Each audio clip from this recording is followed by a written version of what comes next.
Thank you for joining today's conference, Price Formation Enhancements. Before we begin, please ensure you have opened the chat panel by using the associate icon located at the bottom of your screen.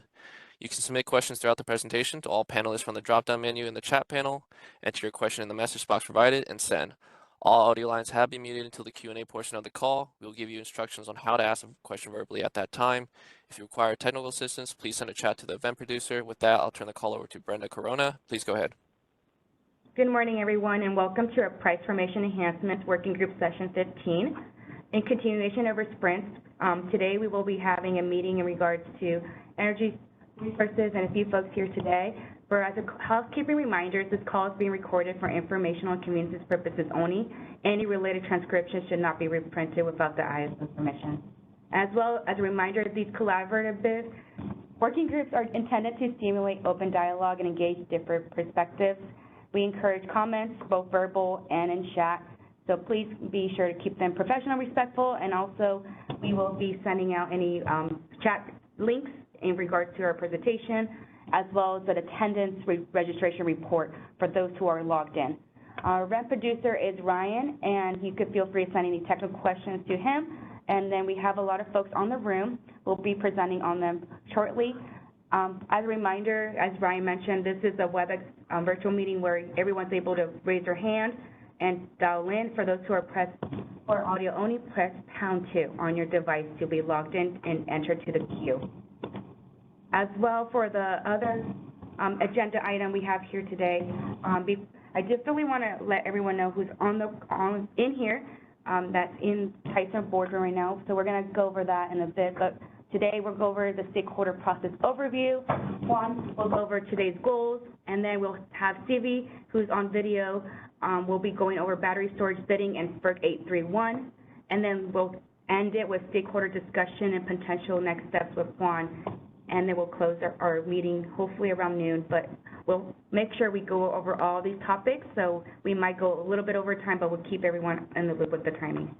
But before I go introduce everyone, I don't have that slide, but does everyone want to go into the room and just introduce themselves really quick? Sure. Amelia, do you want to? I'll start. I'm Amelia Blanke, and I'm the Principal Economist and Director of Market Strategy and Governance. Marissa Nava, I work in Kaisa's legal group. Bill Weaver, same. Katie Wickler, Market Analysis. Becky Robinson, Director of Market Policy Development. James Friedrich, Lead Policy Developer. Juan Matrago, I'm an account manager, and Sylvie. Sylvie Spiewak, Senior Policy Developer. Very good.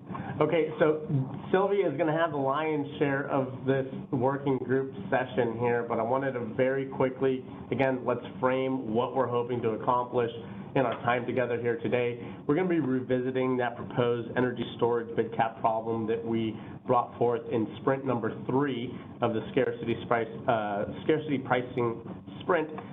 We had a lot of good discussion there. We want to review the stakeholder feedback that we've received there, as well as provide relevant background to kind of continue that conversation. That will follow into that stakeholder discussion on the potential solutions and next steps for that. So what are the opportunities? It's an opportunity for you, rather, to request further information to help us define that scope and have that discussion on potential solutions. Again, given the upcoming part here, I know that we are very open to just having those hand raises. I'm going to ask everybody, if you have a question, please do raise your hand. Let's start that queue. But we are going to make sure to take stopping points throughout this presentation. Sylvia's done a good job putting together a great slide deck, and we will take some strategic stopping points to address all those questions. Maybe one of your questions is handled in a slide that is upcoming. So really appreciate everybody's time here today. I know that we're also scheduled from 10 to noon. If the stakeholder discussion warrants it, I do want to let everybody know that we can extend a little bit past noon.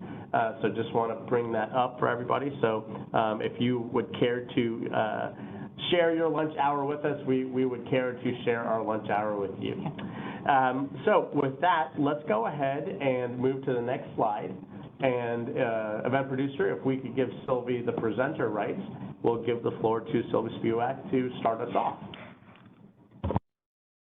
Excellent. Thank you very much, Juan, and thank you everybody for attending today. Before we jump in, I want to start by acknowledging the amount of feedback that we've gotten on this topic in the past few weeks. Issues relating to FERC Order number 831 compliance were really prevalent in the comments to the 2024 Policy Initiatives Roadmap, as well as the Price Formation Working Group stakeholder comments. And this has been really important. Not only has your feedback been helpful to bring an important issue to light, but also has really enhanced our understanding of how to meet you where you are on this topic, and hopefully accelerate where we are in this process from a narrow draft problem statement toward alignment on what needs to be done to reach resolution in the next 2 hours, maybe. So my goal for today is to make sure that everyone leaves with sufficient knowledge, or at least knowing what questions to ask, to provide an informed recommendation of next steps. And I have an amazing team here with me to answer any questions that you have, and hopefully get this done. All right. Let's start with a little recap of where this came from in the Price Formation Working Group. We had been discussing approaches with which to consider a scarcity pricing mechanism that would allow prices to signal an impending shortage. And I presented this problem statement as a flip side to that coin, where instead of defining a scarcity price, we might recognize that prices aren't reflecting certain costs, in this case, the opportunity cost of an energy storage resource. And so the problem statement here is fairly narrow. I identified a root cause, which is that ISO systems cannot process storage resource requests to adjust DEBs to reflect costs above the soft offer cap, delineated a few impacts relating to this problem statement in the context of scarcity pricing, and provided a solution.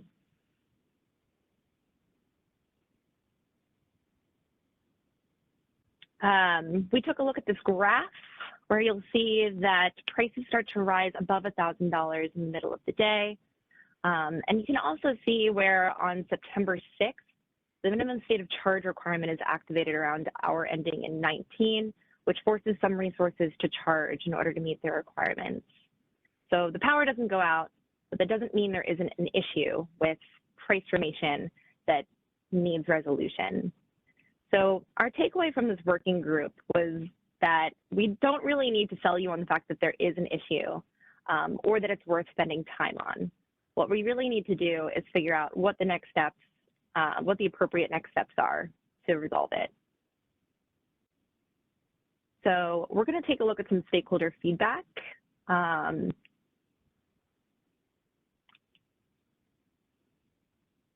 We're going to take a look at some stakeholder feedback relevant to this price formation working group.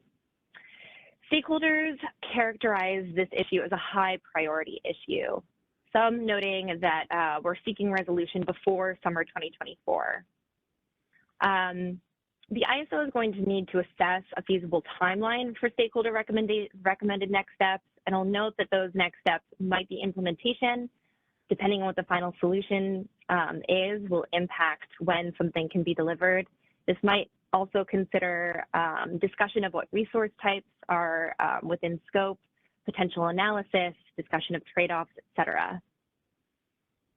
Some stakeholders characterize this issue as a medium priority, and those that characterized it as a medium priority actually had a lot more to say. Some noted it should be resolved quickly, assuming that the solution is straightforward. Others requested a more robust discussion of trade-offs and implications of any potential solution.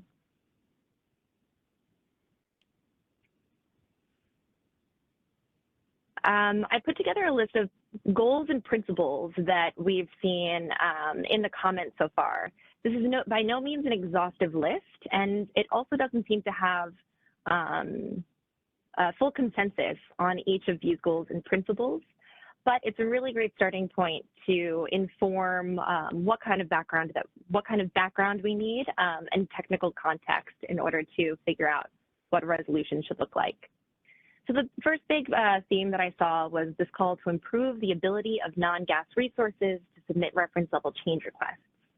Not everyone shared this goal. In fact, at least one stakeholder explicitly noted that they do not endorse the use of the reference level change request as part of the solution. I'm not convinced that it's not a necessary consideration, but I'll leave that up to you. As part of this presentation, we'll review the role of the reference level change request process in relation to FERC order number 831 compliance. The next big theme I saw was the idea of being on a level playing field. Stakeholders want to ensure that storage resources are on a level playing field with other resources that can bid above the soft offer cap. I saw a few permutations on this, including stakeholders suggesting that storage resources should be on a level playing field with resources that are RA or resources that can bid up to the hard offer cap. So I'll use this presentation to review how FERC order number 831 applies to different categories of resources to inform the feasibility of achieving these goals. Next, I saw stakeholders wanted to ensure that resources can appropriately reflect intraday opportunity costs. Not everyone mentioned opportunity costs as part of next steps or solutions, but those that did had pretty robust opinions. So as part of this presentation, we'll take a look at the existing opportunity cost logic for battery storage resources and potential opportunities for enhancement. A general call that I saw was to reduce reliance on market operator actions and manual exceptional dispatch. This is already a principle that we've discussed in other working groups, so it feels appropriate to share here.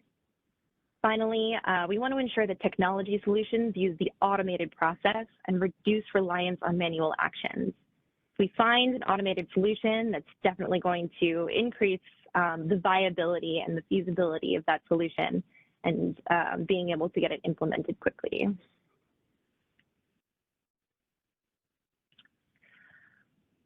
I aggregated a list of the potential impacts and area of analysis that stakeholders brought up in their comments, including unintended dispatch of resources, premature depletion of state of charge, challenges to hydro system management, an increase in real-time price volatility, reliability risks, issues with price formation, and impacts on exports. I think that there's pretty good alignment over the fact that there is an issue and that the impact of the issue is worth our attention and worth finding a resolution. So I'm not going to spend too much time thinking about these impacts, but if stakeholders want some sort of analysis, you can give us that feedback and let us know. This one seems like a big one. Stakeholders recommended expanding the scope of classes of resources under consideration. I've titled this presentation Battery Storage and FERC Order number 831, and that's going to be the main theme throughout this presentation. But stakeholders are really interested in expanding the scope to include proxy demand response, run-of-river hydro, pumped hydro, hydro with storage. A lot of stakeholders mentioned hydro more generally, so we'd really like to get an idea of what specifically that means. Non-gas resources and resources that use opportunity cost logic in their devs. I'll highlight some high-level differences and similarities in the challenges that different classes of resource face when updating their costs above the soft offer cap. The challenges are somewhat different in nature for each of these resources. The solutions may look different for each of these resources. So it'll be important to get your feedback on whether and how to group these in our approach moving forward. This is a sort of list to tie everything together of other items that stakeholders wanted the opportunity to discuss and better understand. Some of these things may be relevant or necessary to discuss in the next steps, some maybe not, but you can let us know. First, we heard stakeholders wanted to understand the appropriateness of the resource-specific bid cap in general, what the appropriateness of existing storage devs and opportunity cost methodology is under normal conditions, as well as high-priced conditions, the maximum import bid price logic, and whether or not that's sustainable or relevant in a post-EDAM world. I've also heard stakeholders ask if opportunities exist to allow bids above the soft offer cap without verification, and stakeholders who have expressed interest in looking at data or analysis of recent pipe system events, including periods when prices rise above $1,000. I'll provide some background on some of these topics during this presentation, demonstrate the salience to the problem statement where applicable, but you can let us know if there's more details that you'd like to add or other things that you'd like to pull into the discussion as well. So for next steps, we have some big questions to consider after today's discussion. We're going to be looking for answers on things such as which resource types should be considered. Should different classes of resources be considered together, be considered as part of separate initiatives? What do we need to include in the discussion around FERC Order number 831 compliance? For instance, do we need to think about the max import bid price? Do we need to think about how cost verification works? As part of an approach, what trade-offs or potential implications should be considered? Should the issue be narrow? Or should we think about this as part of a broader storage participation model for discussion, for example? We'd really like to get your feedback on some of these questions or whatever other paths you can think of for next steps.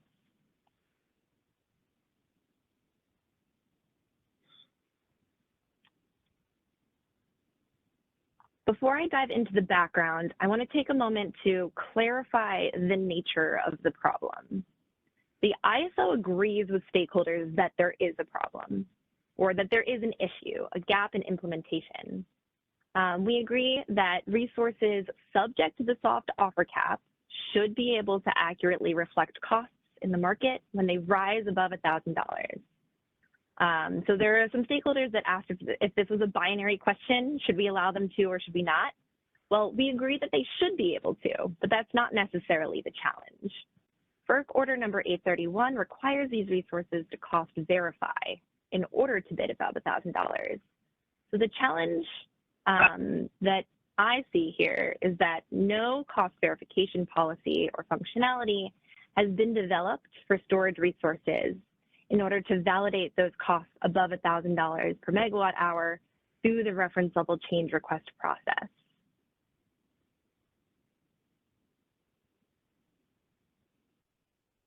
And this is where the background starts to kick in. So I think it's a good place to pause and see if there's any questions.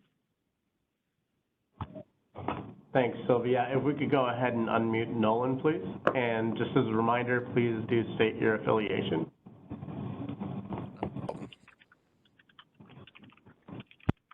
Caller, you're unmuted. 100%. I was just calling in for this. PG is extremely interested in how hydro might be brought in, as well as energy storage. I think cost justification mechanism could lean heavily on the opportunity cost lost, as we do have run-of-river systems as well as shares of the Middle Columbia. So just calling into support on that aspect. One of the questions I have is, with your support of these resources being able to bid over 1,000, what is the cost justification hurdles based on the FERC Order 831, and how might you see that changing? Good question. So first, on the hydro point, we agree that that's also deserving of consideration. I've included some notes about existing hydro DEB policy in this presentation, so we can dig into more of that afterwards as well. In terms of what the functionality for cost verification is, I think there's a number of potential challenges here, especially with hydro, or not especially. With hydro, the nature is somewhat different. Absent from this timeline that you see here is the Local Market Power Mitigation Initiative, in which we developed a hydro DEB. We have had some pretty substantial discussions around the hydro DEB already. So we have made a little bit more progress on that front, but there's still some challenges with respect to creating an automated process that gives scheduling coordinators more autonomy over being able to adjust those costs. So creating that process, I think, is the biggest challenge. And as part of that, we may have to consider what appropriate costs look like in that scenario. But we'll take our cues from stakeholders as to whether or not that's going to be a part of the discussion, or whether or not this might be just a simple technology shift. Thanks, Sylvie. And again, if you ask a question, please do hold on kind of lowering your hand, or you will be remuted in case you want to kind of follow up there. For now, let's go ahead and move to Alva, please. All right, move on to the next caller. Caller, your line's unmuted. Oh. Am I audible?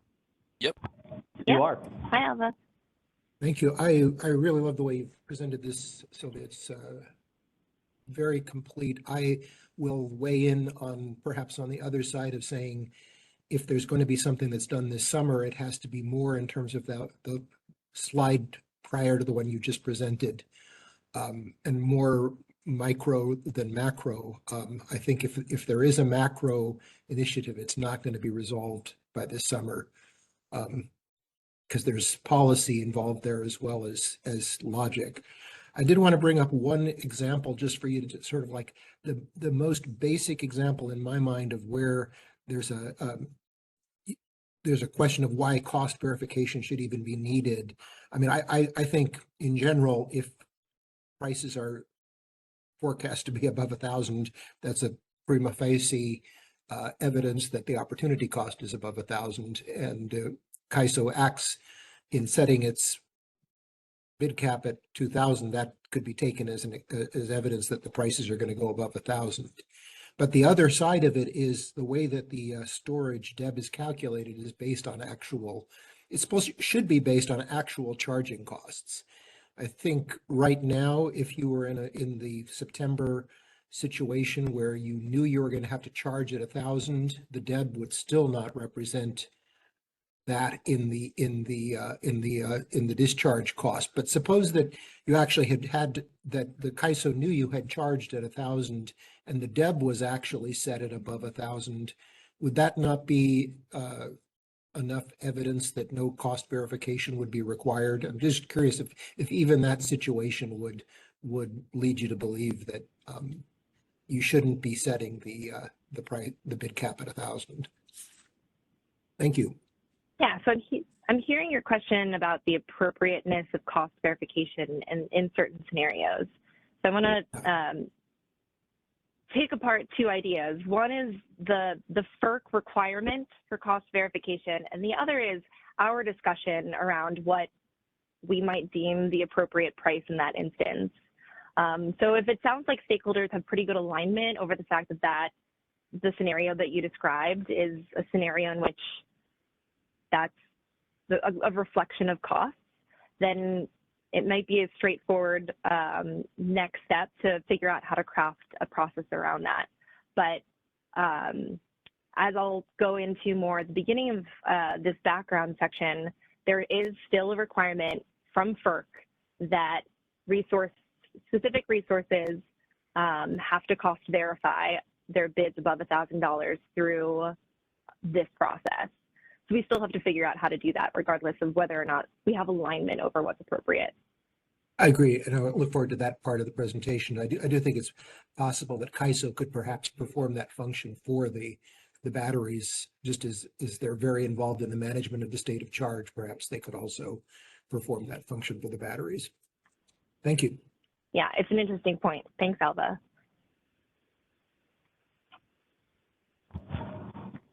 All right, let's go ahead and go to Don Trethewey, please. All right, moving to the next caller. Caller, your line's unmuted. From CISA, are you able to hear me? Yep. We are, Don. So great. I think Alva actually made a similar point that I was going to make, but I'll just reiterate it. It's a little different. I think we really need to be narrowly focused so that we can implement something by summer 2024. And we need to narrowly focus on resources that have an intraday opportunity cost, to where the fact that we're not reflecting that and what they can bid in real time during high price conditions prevents them from being able to protect their day ahead schedules. we've looked at some data on the September 2022 data, and the day-ahead schedules were set up pretty close to what was ideal use of the batteries. But the fact that the bid stack is sort of messed up where batteries are inserted lower than what their actual real-time costs are going to be, it unwound that a pretty good day-ahead schedule. So I think that's where we just need, it's narrowly focused. If there's a resources that can't protect their day-ahead schedule because of the bidding limitations at 1,000, then we need to have, and if we need to use the reference level adjustment, that we can implement it that way. But I think that it's a narrowly focused issue. And I think this becomes more problematic if you've got 8,000 megawatts of storage on the system.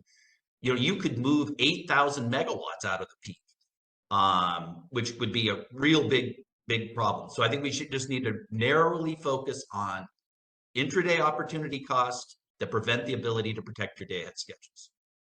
Thanks. Thanks, Don. I do see that Danny's hand went up. Danny, do you have a reaction to that?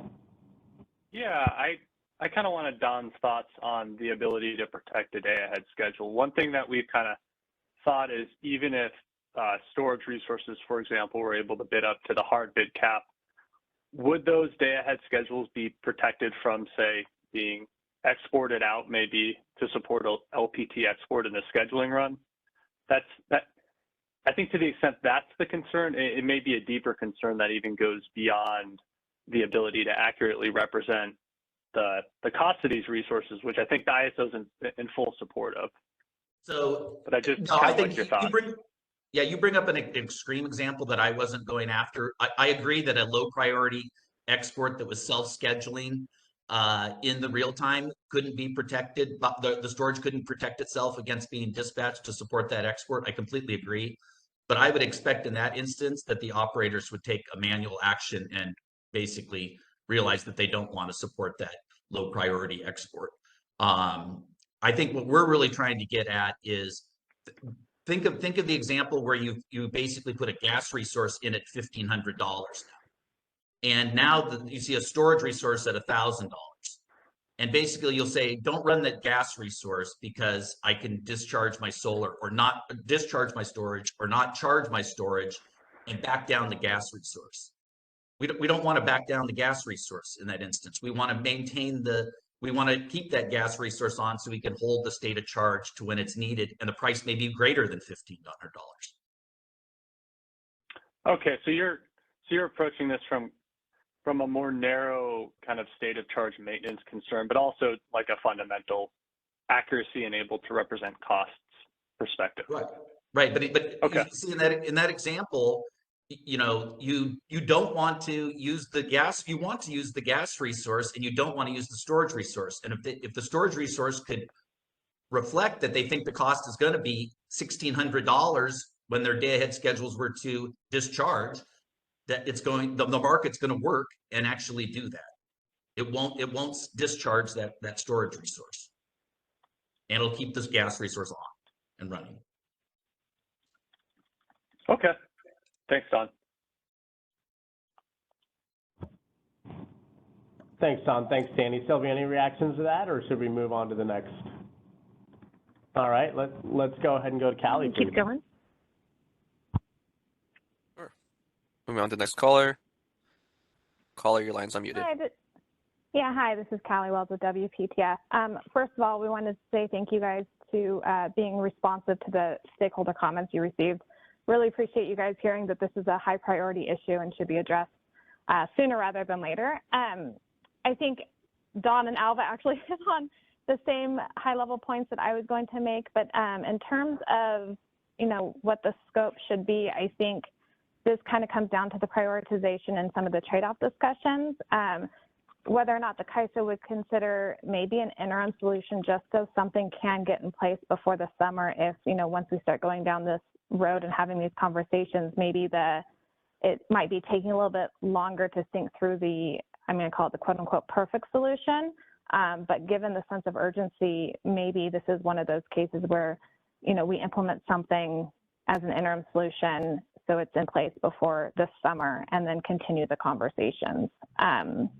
And kind of along those same lines, when I think of what an appropriate, Sylvia, I think you use the term appropriate price would be, or appropriate cost.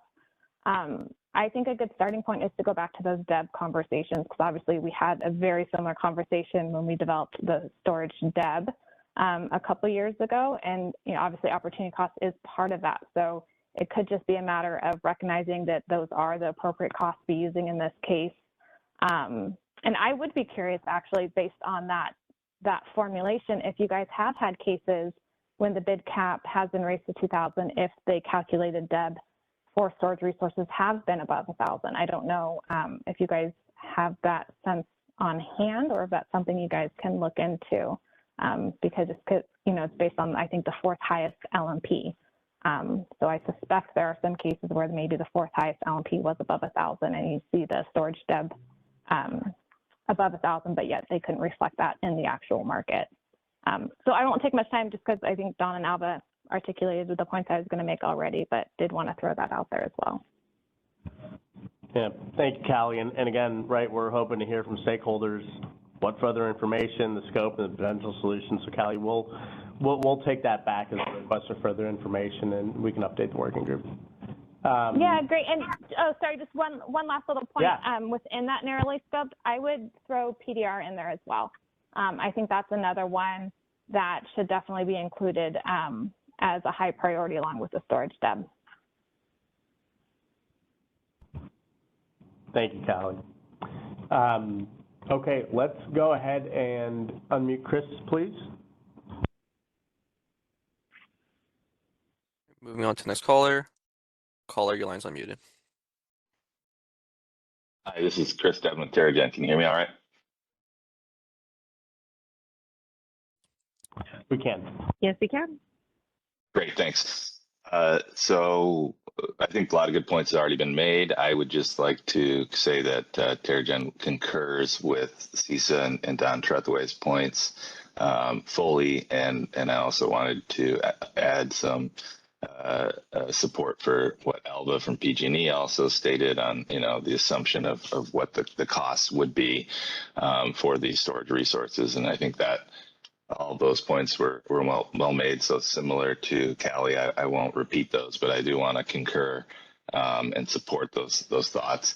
And we do think that this is a extremely important issue to try to solve before this summer.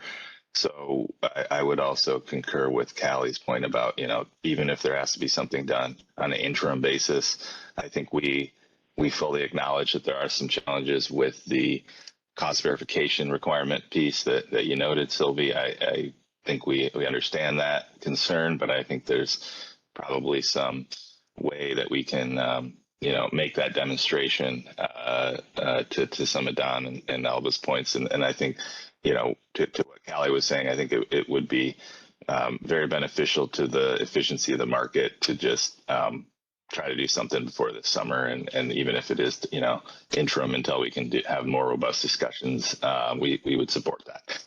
And then just one more point I would make is that, we think not only is this important to the efficiency of the market and to the, financial outcomes for resources as a storage owner, that's very important to us.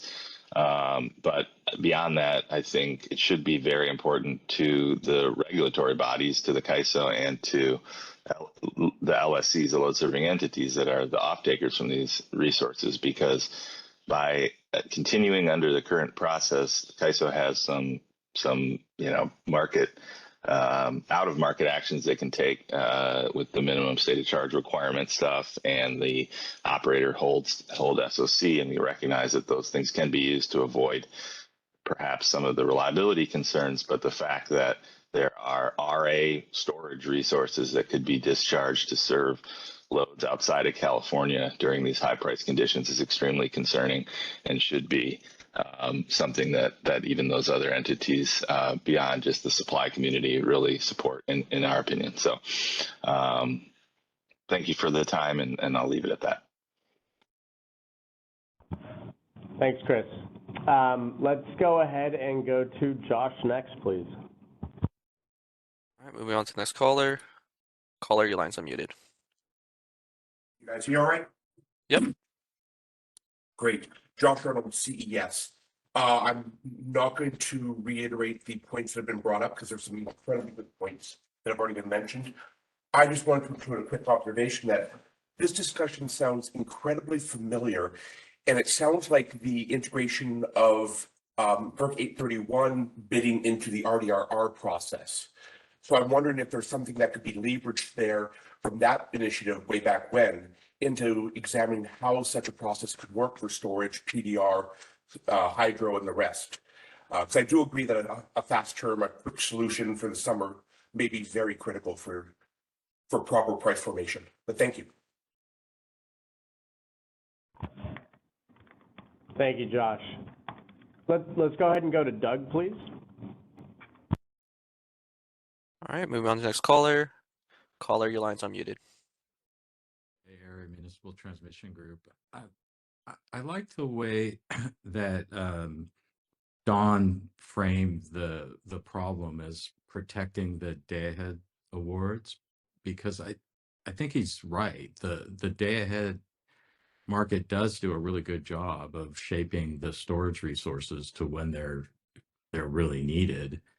I guess I wasn't really following though his solution for how we would protect them. And I think Alba had suggested one possibility, which is taking into consideration the real-time charging costs, not just the day ahead, the fourth highest day ahead in setting the opportunity costs. But I'd like us to also consider other ways to protect the day ahead awards. And the most obvious one to me is to allow those resources to be self-scheduled to follow those day ahead awards. And I know that creates some issues because, then it doesn't look as flexible and the RA resources have a real-time, must offer economic bidding requirement that we'd have to address. But it just seems like my expectation is even if you allowed some of the resources to self-schedule, you're still going to have a bunch of resources bidding in real time to provide the 5-minute flexibility you need. And I encourage us to look at ways to meet Don's stated problem formulation, which is protect the day ahead awards.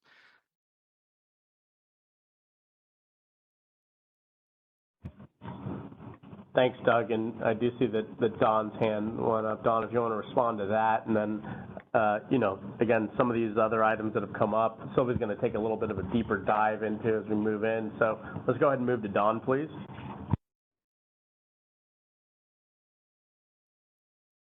All right, moving on. Next caller.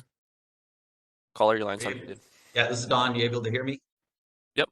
So I was going to wait in terms of proposing solutions, but since Doug sort of brought up the one question about self-scheduling, I think that's a harder lift for a near-term solution. I think, you want an automated process.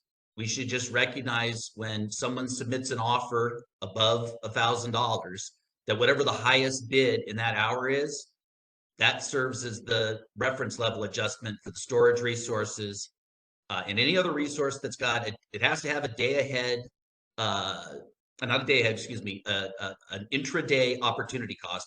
This is only focused on the real time. You don't need to change anything day ahead. It's just simply real time. And that way you give the storage resource to position itself in the bid stack correctly to protect its day ahead schedules. Rather than putting them basically at the bottom of the bid stack below everybody else that you've approved above the $1,000 soft offer cap.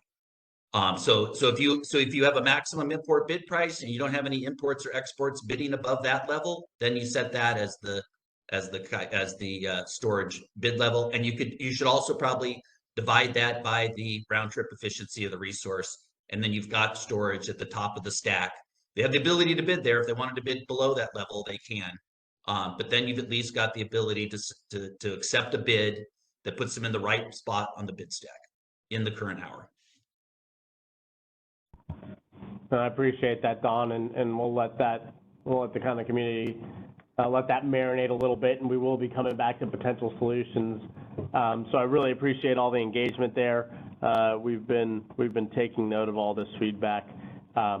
Let's go ahead and let's give it back to Sylvie, though, to kind of dive into a little bit of background. I think some of the topics he's going to cover kind of go into more detail, some of the items that were brought up and might spur on additional conversations. So, Sylvie, the floor is yours again. Thanks. This has been great conversation. I've heard some really important questions get asked, like what happens when the price that storage DEBs currently reference is above $1,000? And what does a technology solution look like based on our existing DEB logic if we don't want to touch it?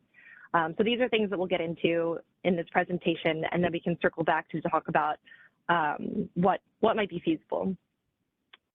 So on this slide, I've highlighted a few relevant milestones specifically related to storage resources.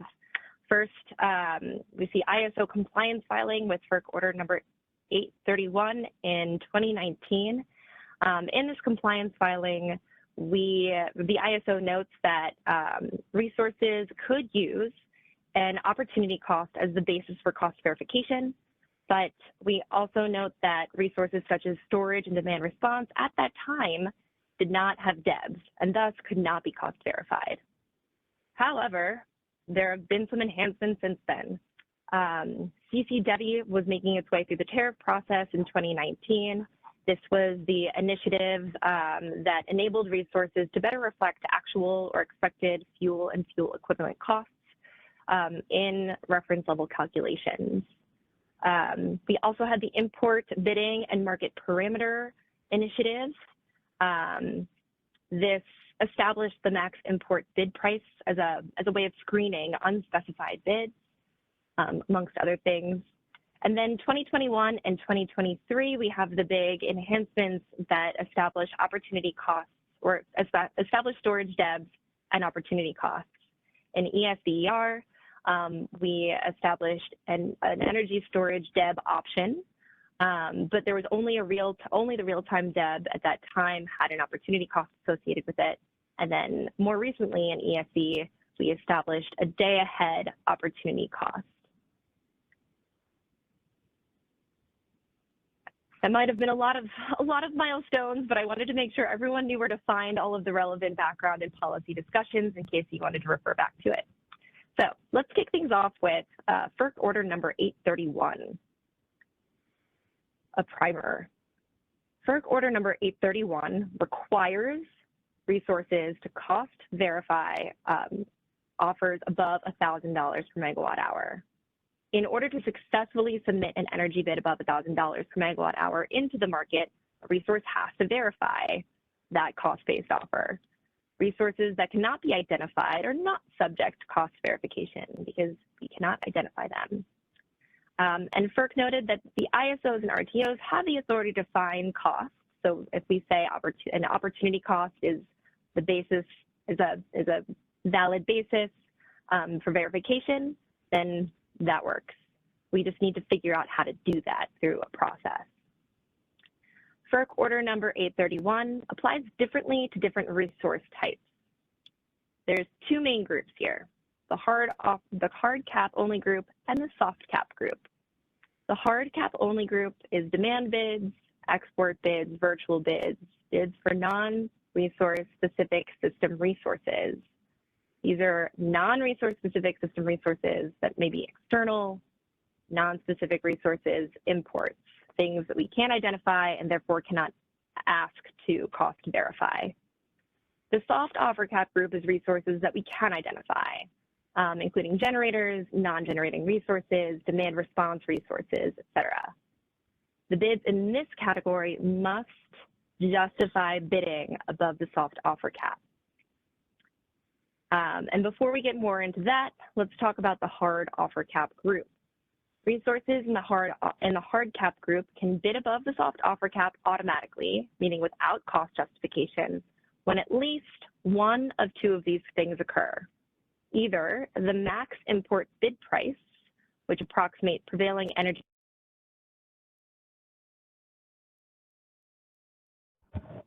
Sylvie, if you can hear me, let's give it 1 second here. We lost your audio. momentarily here. Maybe let's. Oh no, what did we miss? There we go. No, you're back. Let's just take it back about 5 seconds. Yeah. About 5 seconds. Hard offer cap group? Correct, yes. All right. The hard offer cap group can bid above the soft offer cap automatically and without cost justification when one of these two things happens.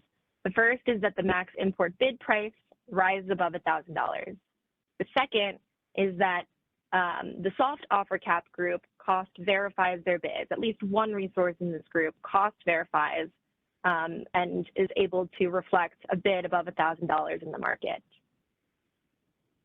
If either of these two things occur, if the max import bid price rises above $1,000 and or another resource in the soft offer cap group cost verifies, that does not impact the soft offer cap group's ability to bid above the soft offer cap.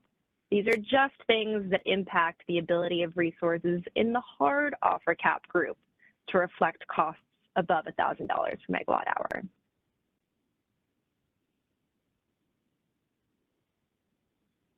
Now, the hard offer cap group has subgroups. If the ISO calculated max import bid price exceeds $1,000 per megawatt hour, or the ISO has accepted a generator's cost verified energy bid above $1,000 per megawatt hour for the applicable trade hour, there are two groups we want to think about. First is non-resource specific system resources that are resource adequacy resources. From this group, bids above $1,000 will be reduced to the greater of the max import bid price or the highest priced energy bid from a resource-specific system resource. And in the other hard cap group, we have imports and exports, virtual resources, and demand resources.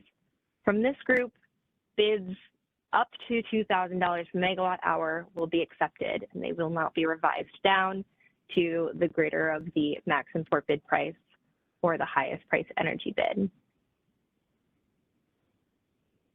I'm throwing a lot of nuance and words at you, so feel free to jump in if you've got questions, take some time to review afterwards, let us know what's tripping you up. All right, the soft offer gap group. This is the group that encompasses the subject of all of the comments that we've received. Battery storage resources, hydro resources, et cetera, anything that's bidding into the market for which we can see those bids and the resources support them. Energy bids above the soft offer cap for this group are capped by the higher of the soft offer cap and a verified cost-based incremental energy offer. Cost verification is required regardless of whether the bid cap is raised for other resources. The verification process for cost-based incremental offers above $1,000 per megawatt hour is supposed to ensure that a resource's cost-based incremental energy offer reasonably reflects that resource's actual or expected costs. And the soft offer cap applies to resources for which short-run marginal costs are opportunity costs. I feel like I saw a hand get raised. Do we want to take that on? Yeah, no, let's go ahead and do that. Let's move to Sybil, please. Not a problem. All right, caller, your line's unmuted. PGP, quick question on the prior slide. Can you give an example of this non-resource specific system resource that is RA? I don't really know what that means. I know, it seems like sort of a nebulous idea. Maybe I'll pass that to someone in the CAISO Brain Trust room. Does anyone have a good example to give to Sybil?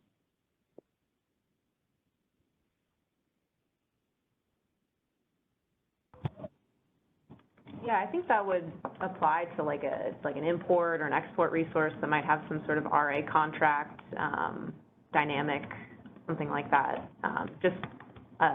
Not modeled as a generator in our system. Exactly. So in that case, can we see? So in that case, can we see that there's a contract attached to it? We don't necessarily know what the underlying resource is. it can either be without an underlying resource, but with a contracted path, or it also without a contracted path at all.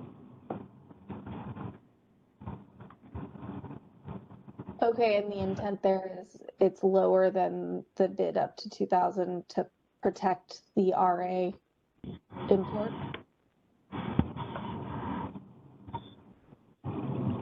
I'm sorry, Sybil, could you say that one more time? And so the reason it's different from the other hard cap group is that just to protect the RA import? Protect it, I mean, keep it lower in the stack.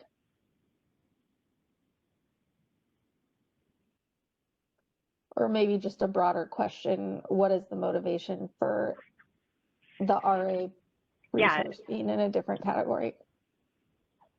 It's a good question. I'm waiting to see if someone who's been here longer than I can elucidate this better. If not, we'll get an answer for you.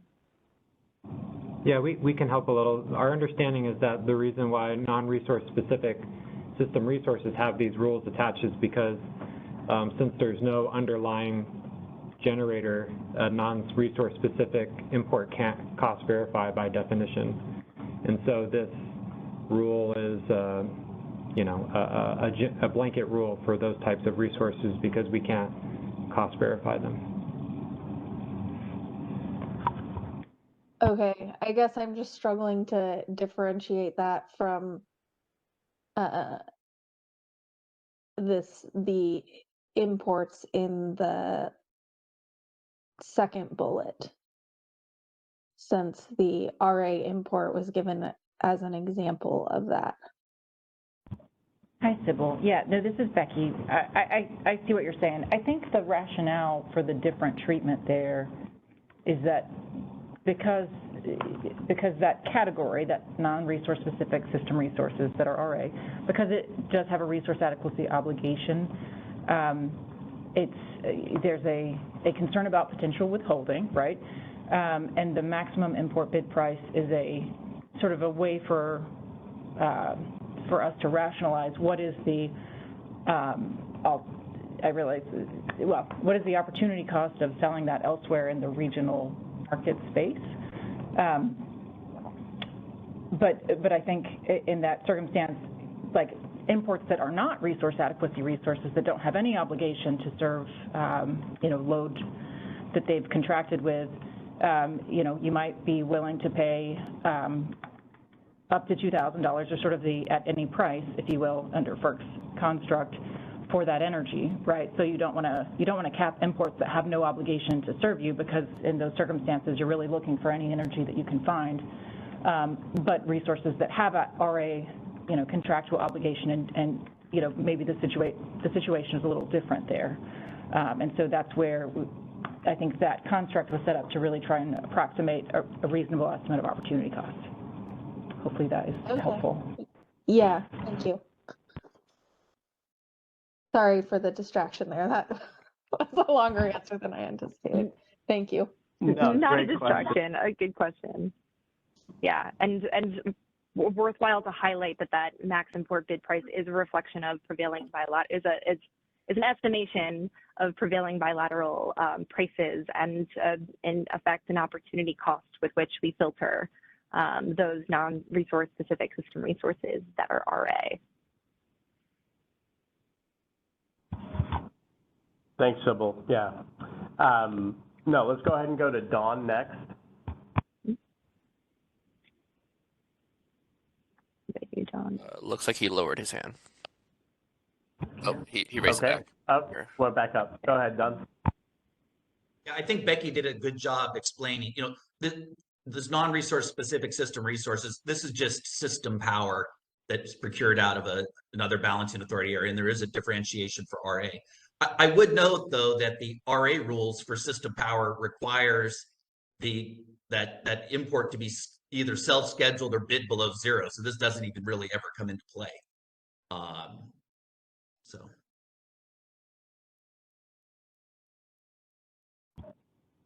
Okay. Thank you, Don. And thank you, Callie, we do see your chat as well. Thank you for that. Okay, Sylvie, no further questions in the queue. Why don't we go ahead and let you continue? Great, let's forge forth. So we've gotten a handle of what FERC order number 831 expects of us. We need to cost verify those resources that we can identify and that are trying to bid above the soft offer cap. Now let's talk about storage resources in FERC order number 831. FERC did not prescribe how to cost verify, there was just an expectation that we build on existing processes that we have in order to allow resources to better reflect their costs in the market. The ISO's process for updating incremental energy offers is called the reference level change request process. And it is a bit complicated and a lot to get a handle on, but we're going to start that today. During the first phase of implementation, energy storage resources in ISO's markets were not subject to market power mitigation and thus did not have a DEB, which means that even though there's this reference level change request process, there was nothing to change at the time. We noted this in the 2019 compliance filing. Since then, we have made enhancements, as I noted, through the timeline of milestones, but we're going to back up for a second and just take a look through the reference level change request process to get a handle of what the technology challenges might be when adapting storage DEBs or other types of resource DEBs to this process. So let's start with the role of the reference level change request process in compliance with FERC order number 831. In order to bid above the soft offer cap, a scheduling coordinator must successfully adjust their default energy bid to reflect the verified cost offer. I thought it'd be helpful to illustrate this. So if you submit an energy offer, which is that top bar, above $1,000 per megawatt hour, it's going to be capped by your DEB or the soft offer cap. So in this case, the resources DEB is below the soft offer cap, which means that energy offer is capped at the soft offer cap, or $1,000 per megawatt hour. If that resource successfully cost verified and received an adjusted DEB, then the energy offer is capped or is reflected by a revised bid, which is at the level of the adjusted DEB. So it's necessary to have a DEB that reflects your cost verified offer in order to bid above the soft offer cap. Scheduling coordinators may choose a DEB option in addition to the 3 standard methodologies that we have for calculating DEBs, which are the LMP option, negotiated rate option, variable cost option. We also have a storage DEB option, which I'll go into a little bit more later, as well as a hydro DEB option. There are potentially different challenges associated with both in cost verification. First, a primer on reference levels. As I noted before, the DEB replaces the energy offer for an energy offer that exceeds the soft offer cap. Without modification, the DEB is also capped by the soft offer cap. Recall Callie's question earlier, what happens if the DEB references a price that is higher than $1,000? It is capped by the soft offer cap. So you still need to cost verify in order to get that adjusted DEB in that case. In order to calculate the DEBs, the ISO uses the resources reference levels. The reference level change request process can be used to update a resource's reference levels. And there's 2 ways you can do this and receive an adjusted DEB. The first is the automatic reference level change request process. This compares requests to a resource's specific reasonableness thresholds, and I'll talk a little bit more about that on the next slide. The manual reference level change request process can be used to update and revise those reference levels.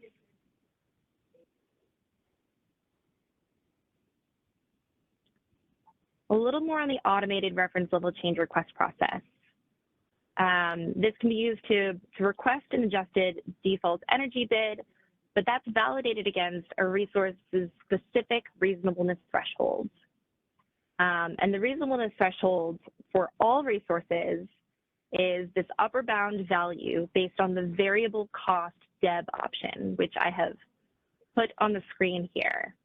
It is the incremental fuel cost or fuel equivalent cost, variable O&M. We might add a frequently mitigated unit adder or perhaps an opportunity cost adder here. But this doesn't give us a lot of leniency when it comes to resources that don't have a specific fuel cost.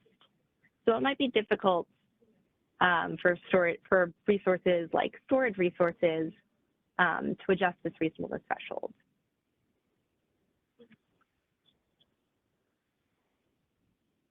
The manual reference level change request process. This is the process that can be used to update reference levels like a fuel or fuel equivalent value. Reference levels for a resource with an approved manual request are recalculated and the approved approved manual request value. And I wanted to note that this process is manually reviewed by the ISO. There's someone that gets up early every day, reviews all of the requests that have been submitted by 8 a.m. prior to the relevant trade day so that those requests can be processed. If they're approved, we can update our systems. The scheduling coordinator whose request was approved can update their systems, and we can do all of that before the market runs. So it's not the easiest process and certainly wouldn't scale. So the preference here is to find a technology solution that works with the automated process, and doesn't necessarily rely on the manual process.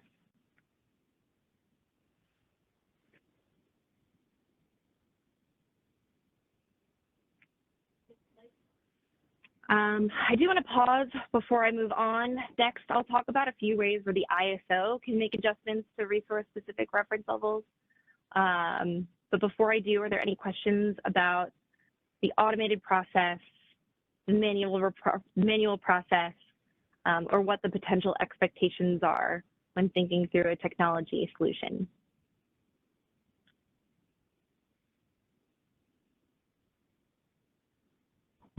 All right, let's give it a moment. And if you're dialed in, #2 to raise your hand. So we do have a question in the chat. Yeah, do you want to go ahead and take that one?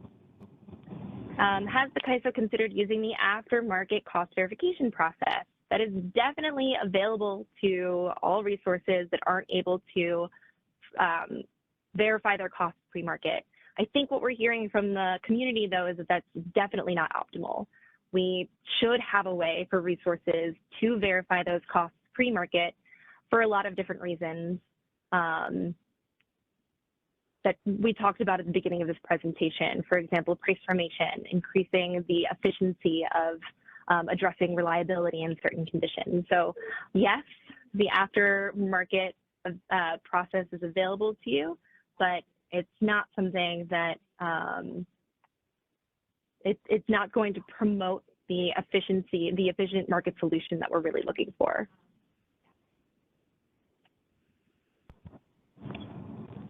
All right. No further questions in the chat, but we do have Don's hand up. If we could unmute his line, please. Yeah, so this is Don from CISA. So I definitely hear you on the need for an automated approach, and I completely agree with that we can't have manual adjustments it'll never work.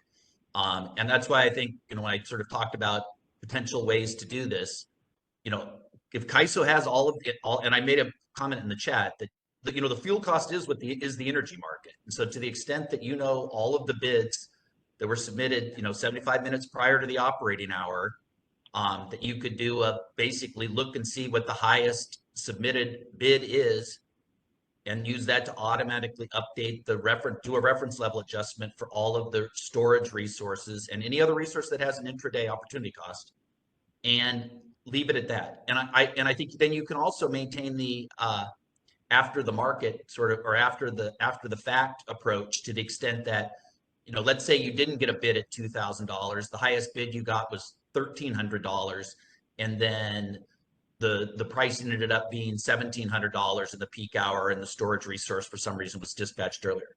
You can use it for that instance, the after the fact for that. So I don't think we need to solve that for summer 2024. We just need to get, if there's a $1,300 bid in there, get storage up to 1,300 times 10% so that it's at the top of the stack. Yeah, that's an interesting idea, and I think it tees up this next section really well for me, where I go through some instances where today the ISO is able to make adjustments to resource reference levels, and that can help facilitate the automatic reference level change request process. So if there's no other questions, that might be a good segue to keep going. Good to go? Oh. Okay. So, No? we saw, Sybil, we saw your hand go up and down. Just want to make sure. Sybil, jump in. Okay, no further questions, Sylvie. Floor is yours again. All right. So we looked at the automated reference level change request process. This is what's going to feasibly accommodate the volume of requests that we expect from these different resources with opportunity costs. It is limited by a reasonableness threshold, so that's going to be a technology challenge in figuring out how to navigate that. The manual reference level change request allows resources to adjust those reference levels, but is not intended for use at scale. So are there any other ways? Next, I'll walk you through some examples where the ISO can make adjustments to resource-specific reference levels. Although these aren't intended to extend to a full class of resources, maybe they'll get the wheels spinning from our stakeholders like Don to come up with ways to use this as precedent for what a solution might look like. First, same-day gas price updates. When the ISO detects that same-day gas prices are 10% greater than those that are used to calculate the reasonableness threshold, the ISO recalculates reasonableness thresholds. And I wanted to highlight this. Seems straightforward, but I wanted to highlight it because there is this carve out for DEBs. Hydro DEBs that are registered to fuel regions that are impacted by the same day update will automatically be recalculated. So this doesn't mean that the scheduling coordinators of hydro resources that have a hydro DEB are able to successfully update their DEBs. We do it for you.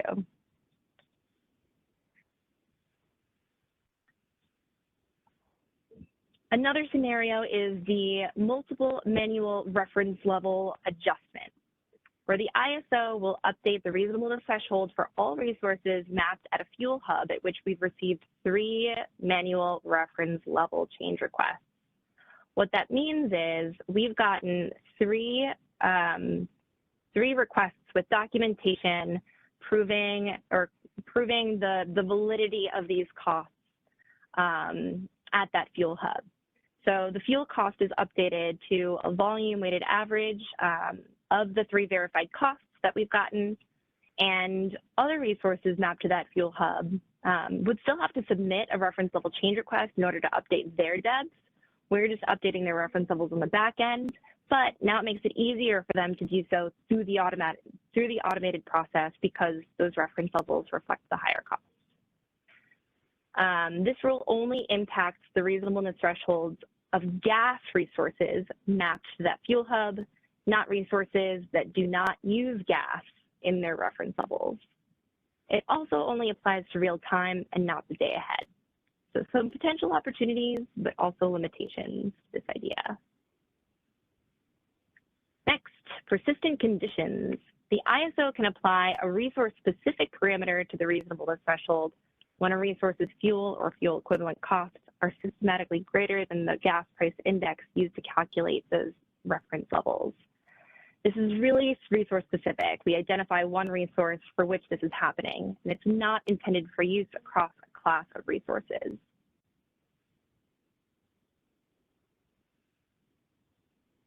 Next, we have the frequently mitigated unit.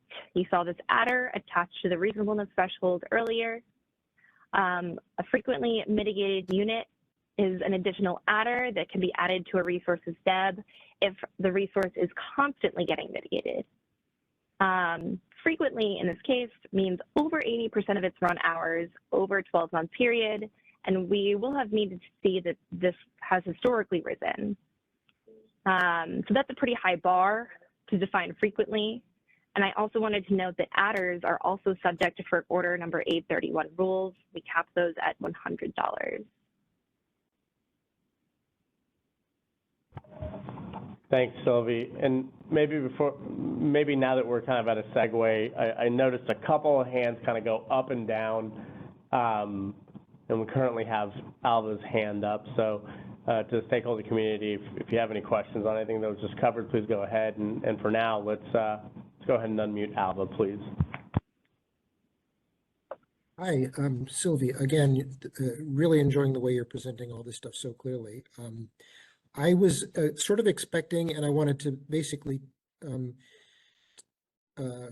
sort of concur with what I heard from Don and then Josh's earlier point, which is a different method that you didn't mention here. But for RDRR, there's a fundamental idea that it's supposed to have a certain position in the bid stack. And that's kind of what I heard Don suggesting, that there are resource types due to intraday opportunity costs that it would make sense to say they should have they should preserve their position in the bid stack, essentially, particularly under emergency conditions.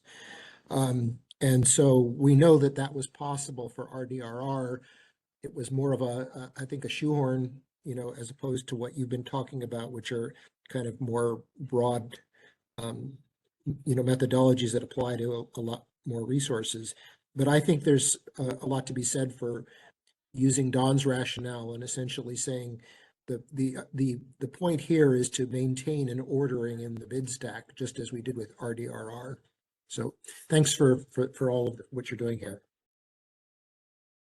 Thanks, Alva. I had actually made a note earlier to touch on RDRR when we get to the slide about different classes of resources, but now might be as good a time as any. As a couple of stakeholders have noted, we do have a way to manage RDRR.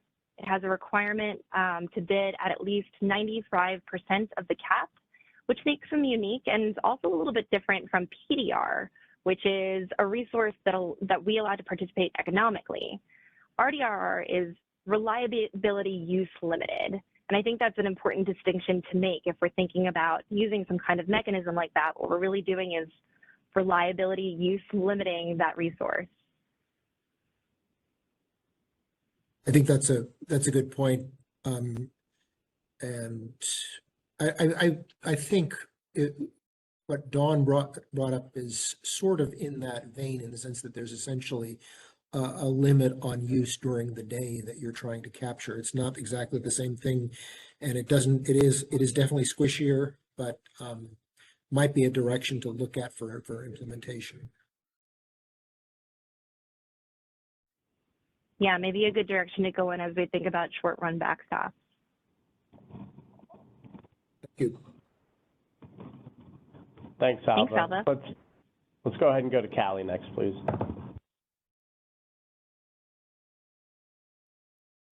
Yeah, hi, this is Callie Wells with WPTF. I was going to mention, I think, 2 additional resource classes. One was the RDRR, where the CAISO essentially just doubles their bid if the SC didn't actually go in there and update it when the bid cap is raised to 2,000. I think another one I would kind of put in that category is the RA non-resource specific imports, your RA generic imports, I'll call them. Because in that case, and this might be a possible path for at least maybe an interim solution, is that when those SCs see the flag in cyber that says our bid cap has been raised, they now know I can go in and submit a bid up to $2,000, but then the CAISO will adjust that down to either the higher of the cost verified bid or the maximum import bid price that was calculated. And so I think one of the benefits that come with that is it still gives the SC the flexibility to bid whatever they want, although knowing that it won't go over whatever the CAISO thinks the maximum should be, rather than just assuming let's just double everyone's bids, for example, like RDRR. In my mind, that still enables a little bit more bidding flexibility, but obviously I would defer to the SCs that are actually the ones bidding in storage resources to see if that's something palatable from their perspective. But I did just want to throw that in there as well as maybe something for us to consider at least for an interim solution.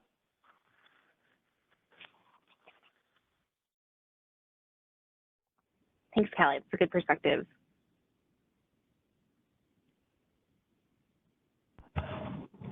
All right, Don, your hand went back up. Let's go ahead and unmute Don, please.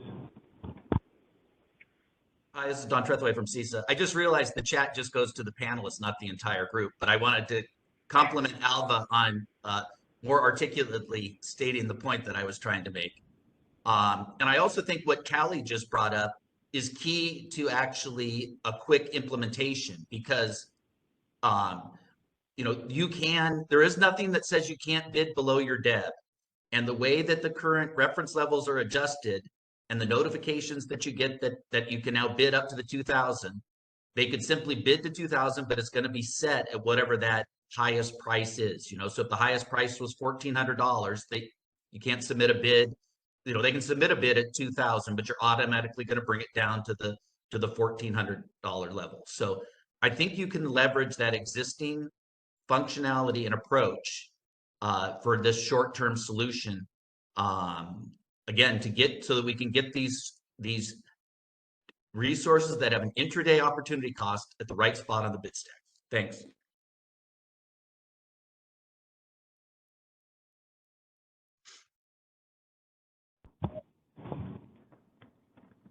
Thanks, Don. Don? All right, Sylvie, thanks for letting me kind of interject a pause there. No further questions in the queue. The floor is yours again. Thank you, Juan.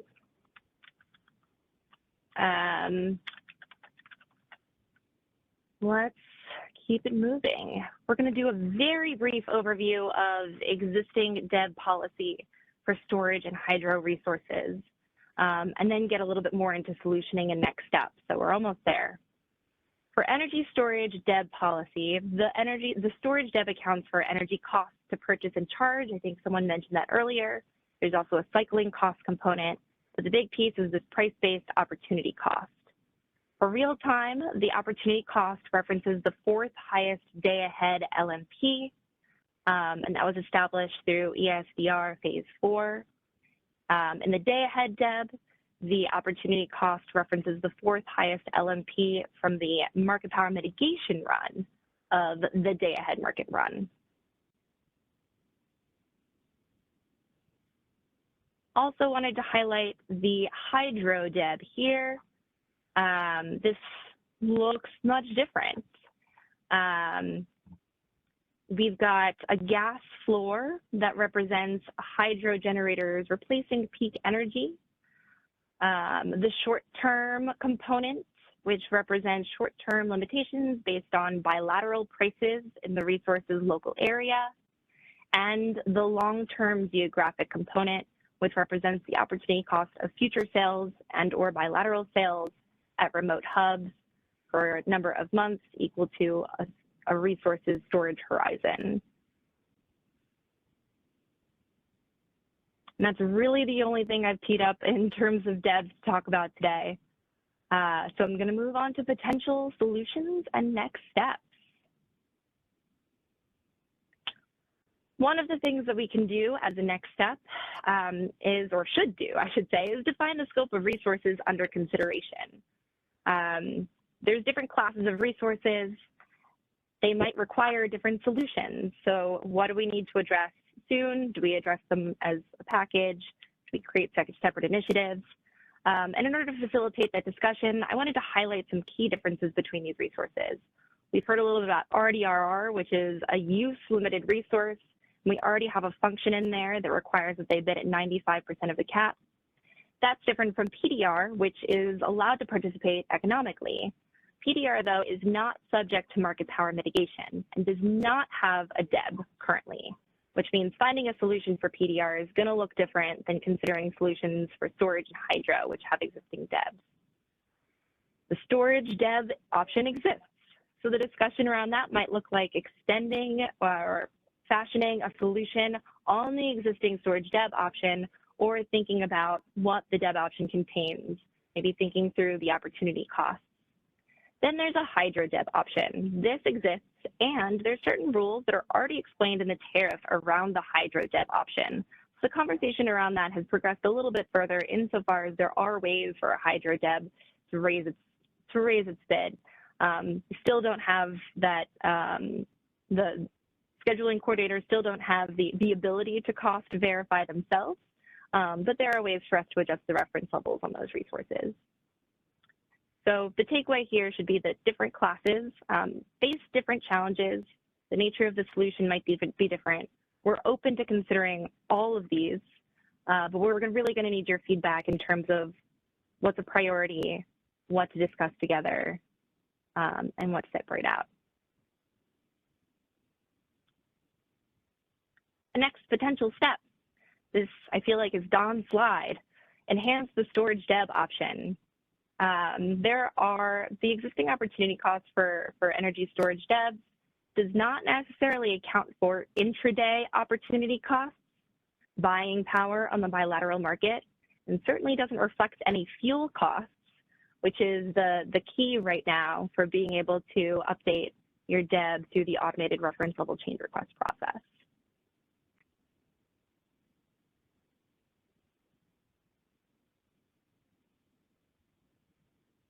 Finally, a potential next step might be to, as a group, noodle through the issues that may need to be explored further. The benefit of addressing these issues right now would be achieving reliability more efficiently, giving scheduling coordinators greater autonomy over market participation and resource management. At the same time, we really want to have a robust discussion around what a reasonable representation of opportunity cost is that gives use-limited resources the ability to offer, such that the market dispatches them in the hours of highest need. I think this reflects a lot of the concerns that we've heard today, so I'm glad we've already gotten this discussion going. I also wanted to raise the point that there's an increased risk of market power prior to the implementation of BA-level market power mitigation. This is going to come with EDAM, and until then, there is a potential risk of exposure there.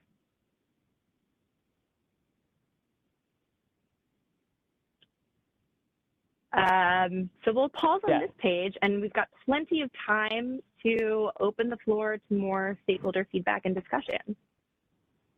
Absolutely. Yeah, thank you, Sylvie. Don, why don't we go ahead and unmute Don? Don, do you want us to go back to your slide, or are you good on this one? No, I'm good on this one because I want to make a comment on the market power mitigation. I think it's actually you need to think about it in sort of a little different context. It's not about exerting market power mitigation right now in the hour that you're in, but the fact that the market optimization is going to dispatch your storage resources before the day ahead peak. You're waving a big red flag that says, guess what? In the peak, I've already depleted all my storage, so let's bring on the market power. So I think that actually solving the storage issue goes a long ways against the potential for someone to even exert system market power. Because we've been able to basically not signal. I mean, right now it's signaling to the everywhere in the West that guess what? CAISO is going to mismanage their storage, and it's not going to be available to peak. And the storage resources are all going to have to buy back at whatever price that non-resource specific system resource import bids. So, I think you need to look at it across the day when you think about this market power issue, not in a given interval.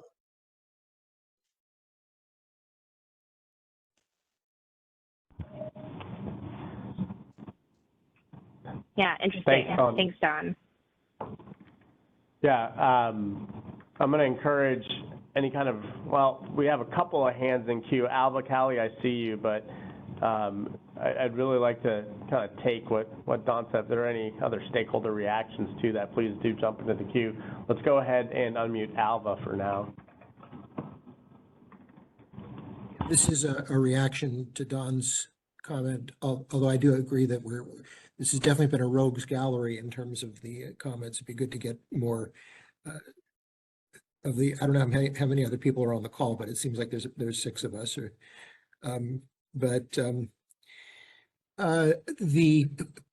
you know, Don put it kind of in red, in terms of a red flag. I think the you know, underlying issue is that CAISO is in setting the storage deb, it's actually pretending that it has a real-time market, that it has a horizon that's longer than it is.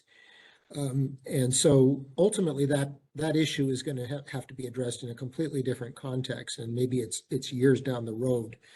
But we're trying to come up with a simple solution for the summer. We can't deal with that unfortunate problem in the CAISO market horizon. Now, one thing that could be done to address, if it were just simply a matter of a red flag, CAISO could, you know, essentially decide that this was likely to happen and issue exceptional dispatch instructions to prevent that kind of charging from happening. I think that that's a very heavy hand to apply to this. And so going back to his previous comments, I think the better approach is just to try to ensure that resources are in the right place in the bid stack. And I think that I'm not going to belabor it. I just think that that's kind of the right direction to go in, is just simply to automate the recalculation of the deb to preserve for storage. And I think you've pointed out why probably it can't even be done for PDR in this time frame. For storage, it should be possible to recalculate a deb that keeps them in the proper relationship under conditions when CAISO is setting the hard bid cap to the higher value. Thank you.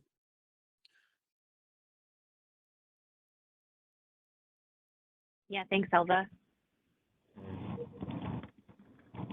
Thank you, Alva. Yeah, let's go ahead and move on to Callie next. Hi, it's Callie Wells with WPTF again. Actually, so kind of along the same lines as Don and Alva, but I think more related to what Alva had just mentioned with the recalculating the deb. So I think because it sounds like how the deb is currently implemented for storage, even if the actual deb is above 1,000, it's capped at 1,000. I think we'll need to make sure that whatever solution we go with, you know, maybe like I mentioned before, taking that similar approach to the RA non-resource specific imports and applying that to storage, and I'd argue PDR. But we need to make sure that if in the case that maybe one of those resources is subject to market power mitigation in real time, that we don't unwind that because the deb is currently capped at 1,000. Or I think the real-time deb is based off of the day-ahead LMPs. So if we're in real time and now we've raised the bid cap to $2,000, so it's simply recalculating the real-time deb might not capture that new higher opportunity cost. So I did want to throw that out there, something to think through, because yeah, we want to make sure that our mitigation, the way it's currently calculated, doesn't unwind what we're trying to do here.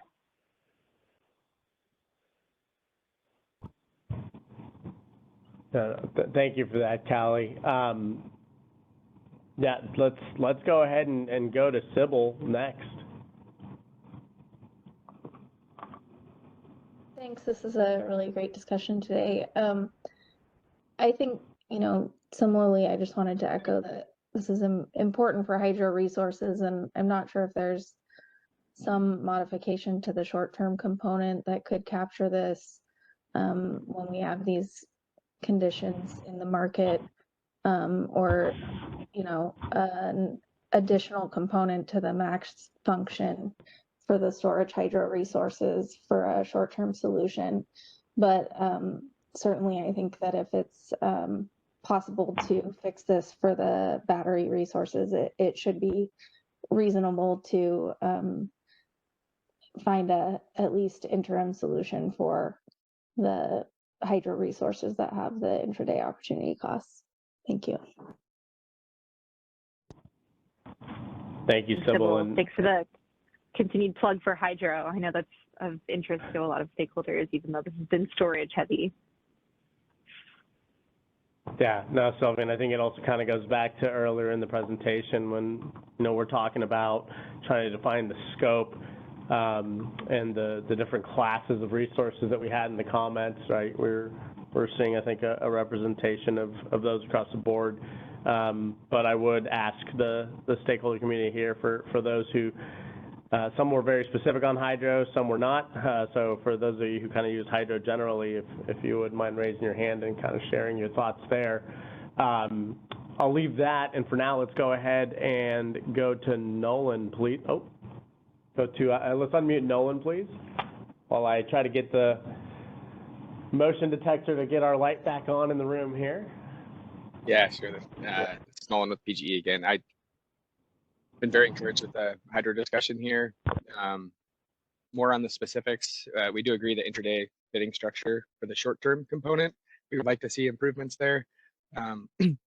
The discussion around having the price justification for storage resources, I think, is a good outline for how we would hope to have hydro represented to be able to manage our ponds with intraday constraints, with the ability to manage our resource to be able to meet our load obligations over the most constrained hours. So I would encourage more discussion in that regard.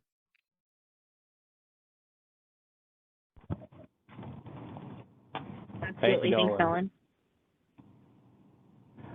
So we do have one in the chat here from Michael. If the automated reference level process is used as a potential solution, will the CAISO still require documentation of contemporaneously available information? If so, what are some examples? Available information. Contemporaneously, yeah. Contemporaneously. If so, what are some examples of this information? Yes. We require documentation of contemporaneously available information for both the automated and the manual reference level change request process. There is an audit process, I believe, for the automated, where we'll go back and check to make sure you have it. But really, I think this should clue you into the fact that these costs need to be something that we can look at, we can verify. They're verifiable costs.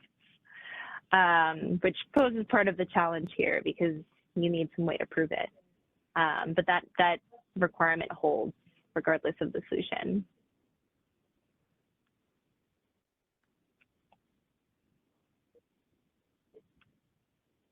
Oh, there's another part to that question. I forgot. What are some examples of this information? Typically, in the gas world, we accept things like invoices from suppliers. Something that illustrates that you've tried to get gas from the price hub at which your reference levels are attached and did not succeed. Can't think of others off the top of my head, but hopefully those are two illustrative examples to get the ball rolling.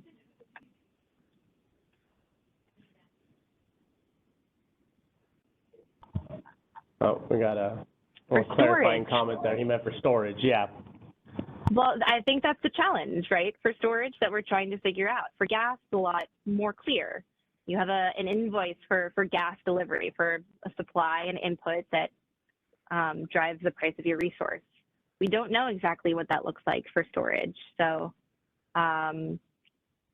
we would need to develop and codify a process and expectations for that.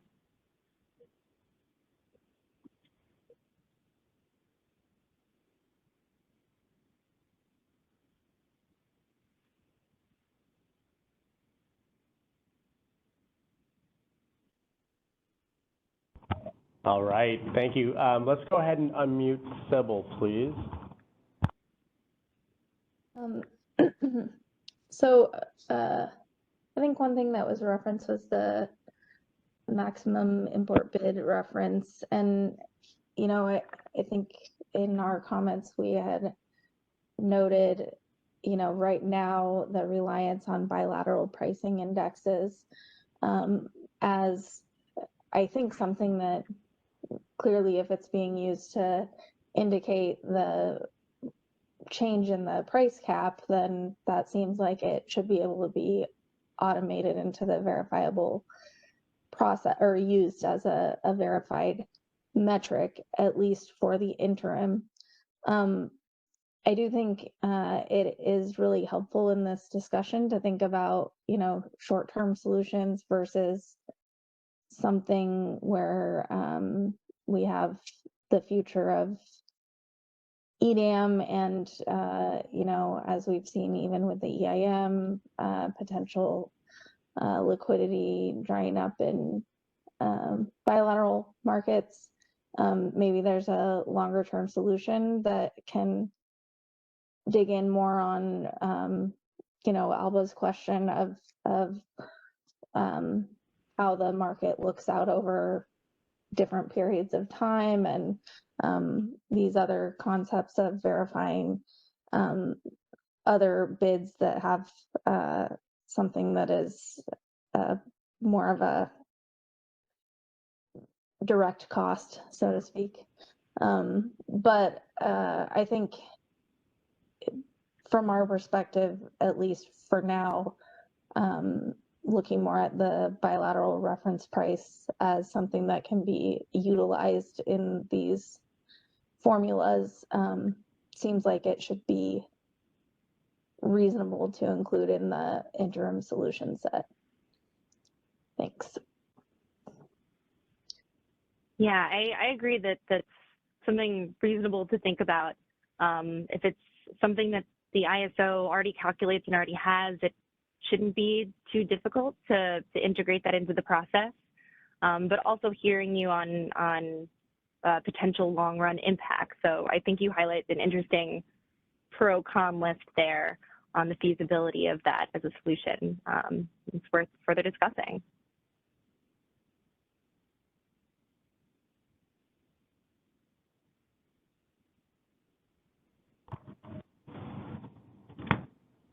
Very good.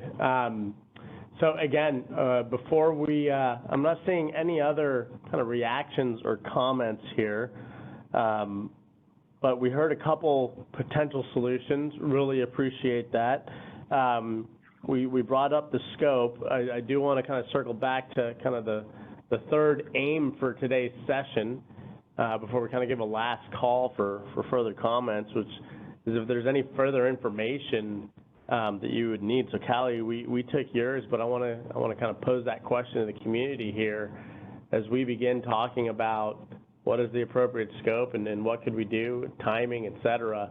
What information do you need to have a more informed discussion here?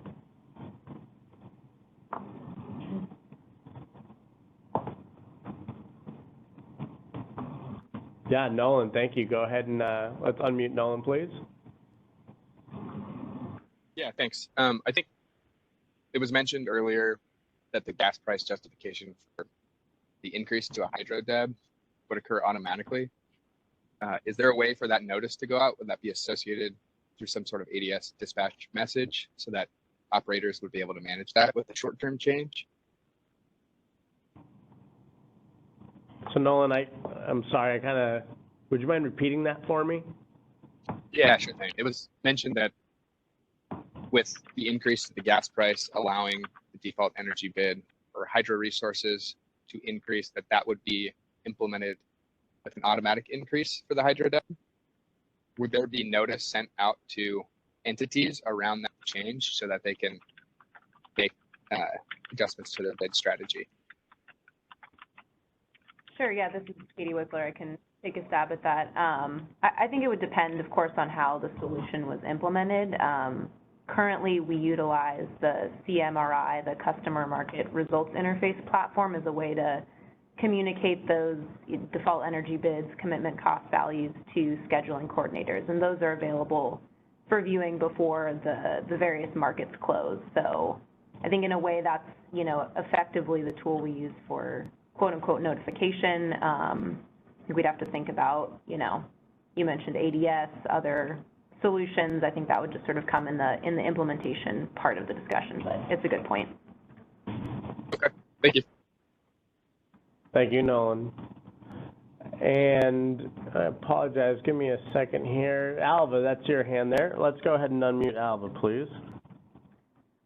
I just wanted to, in sort of like in terms of action items, would it make more sense to you, Sylvia, to have Don or, I mean, I think what Callie had to say about automatically, essentially people would probably have bids in that were above the cap, and they could then be automatically adjusted based on a recalculation of the DEB. Are you looking for like a proposal from say Callie or Don or a group of storage stakeholders that you would then look to see if it was implementable, or are you taking this and then going to go to the implementers? Because I think, it's more of a question of efficiency at this point in terms of how to try to get a solution on the table. And that would apply also to the other, to the question of whether like hydro needs to be done differently, or PDR as well. But are you looking for kind of something that looks like an implementation at this point, or what are you really asking for out of this meeting? If there are stakeholders that are interested in presenting potential solutions and paths toward implementation, we're definitely open to hearing it. So that would be a great idea for a next step. And as I noted when we started out this presentation, the ISO will have to sit down and determine the feasibility of whatever implementation or solution we come up with, but let's get them on the table and get that discussion going. Right. I mean, if you said all the guardrails very beautifully here. That's one of the things I like about your presentation, is that it shows all of the constraints that have to be observed. Maybe if a stakeholder can present an implementable proposal, we could actually move quickly on it. So, thank you. Thanks, Alva. We all love a constrained optimization. They're all constrained. I want to echo what Sylvie said there on, stakeholder proposals. That is precisely what we're seeking, right? Help us define the scope, help us have that potential solution. But, we also want I think it would be great to have, say, a proposal for a storage solution, but we also we want to have that broader stakeholder base be able to opine on it, not only on the solution itself, but the scope of that solution. So again, that is a key item, a key takeaway that we want out of this call, is help us understand, what that scope is. So Don, let's go ahead and move to Don next here. Yeah, this is Don from CISA.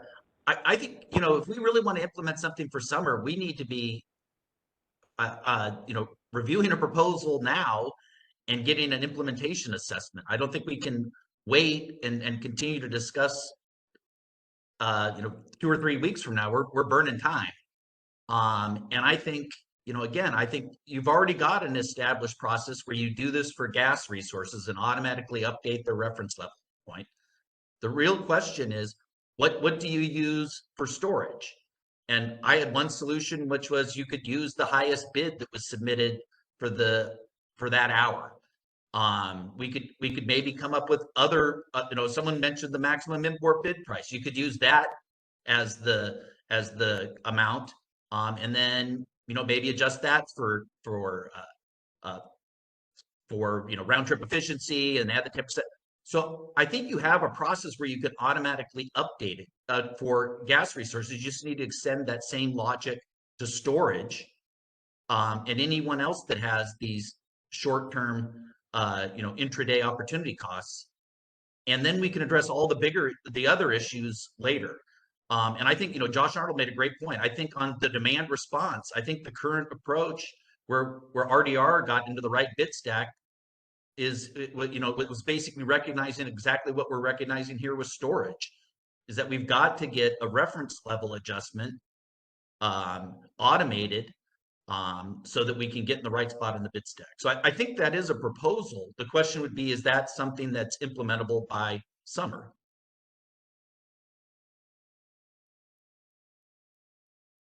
Good question. And also, thanks for highlighting all of the different ideas that have come out today. I think we've got a lot of homework to do.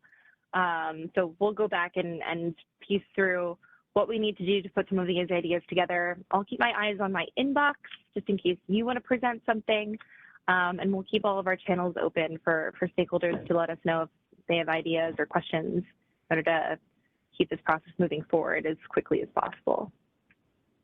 Yeah, and Don, I think, Sylvia, if you wouldn't mind moving to the next slide, and this is by no means any kind of cutting it short with 12 minutes to go, but, Don, I think I think your point resonates, and perhaps what we could do is leverage the comments on today's session to kind of get that additional feedback, and we can kind of run both of those things in parallel, right? That kind of an assessment, that conversation can start with what we heard here today, but then be further informed by this community through the comments of today's session.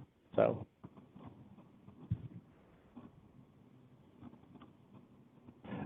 Again, wasn't trying to cut it off with 11 minutes to go, but last call for any kind of additional comments. Again, we're hoping to hear about scope. We've heard quite a bit there, a couple potential solutions, and any further information. So I just want to give one more opportunity for anybody to speak up. But if not, I want to give a big thank you to Sylvie. Great presentation, Sylvie. You did a wonderful job on that. And a big thank you to the stakeholder community for the engagement. All right, now that we do, Chris, I see you. Let's go ahead and unmute Chris. Hey, this is Chris Dunn with TerraGen again. Can you hear me? We can. Yeah. Yes, thanks for the good discussion today. I just wanted to chime in, provide some more support for, I think, what Don Trethway mentioned as some solutions for storage that could be done on an expedited basis. And I do really want to strongly support the idea of trying to get something solved here before the summer. So obviously, recognizing CAISO has to take back some of these ideas to do the implementation discussion, but I would really appreciate if, some of the CAISO staff had any reaction to some of these ideas on the fly. I mean, it's helpful to have stakeholders present proposals, but, if CAISO staff feels strongly about any of this, it would be good to hear that now. Hear any initial reactions, even if it isn't a strong reaction. I would encourage the CAISO folks to try to really, give us some indication of what they think might actually be, feasible here. Obviously pending the implementation discussion. But along those lines, I would also just encourage CAISO to try to give us some more information about what really the timeframes for the next steps are. I mean, we hear this slide on next steps on, the fast start pricing stuff. I'd like to hear when are we going to actually have a proposal on some of these issues be released, or at least a proposed schedule for something to be addressed on this, because I'm concerned that Don is very correct. If we don't actually get something going on this within the next month, it's not going to get done by this summer. So we have grave concerns that this would continue throughout this summer, and we experience the same things that happened in prior years.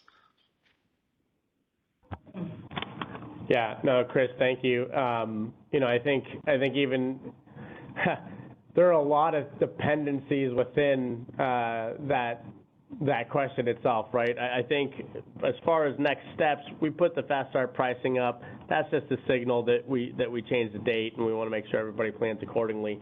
But it is very clearly heard, and it was very clearly heard in Sprint 3, kind of leading to this session, the urgency here. I think it would be kind of a real slippery slope to overpromise. I think implementation analysis has to happen.